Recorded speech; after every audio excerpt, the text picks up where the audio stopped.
بزاف ديال الاباء كيسولوا واش نقدر نسجل ولدي في المدرسه العسكريه وهو في السادس.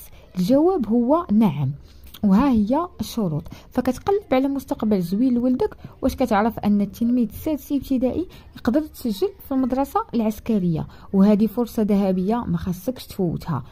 المدارس العسكريه كيدخلوا ليها التلاميذ من بعد السادس، ولكن بشروط. فشنا هي هاد الشروط؟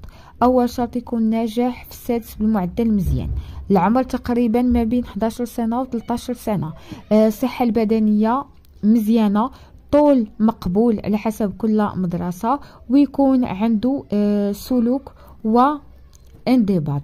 فالتسجيل كيبدا في الغالب احيانا في الشهر اللي حنا فيه دابا، شهر يوليوز وشهر غوش، وكيطلبوا الوثائق بحال العقد الازدياد، شهاده مدرسيه، نسخه من بطاقه التعريف ديال الوالدين، وشي مرات كيديروا اختبارات رياضيه وايضا طبيه. فالمدرسه العسكريه ماشي غير التعليم، كتعلم المسؤوليه والانضباط.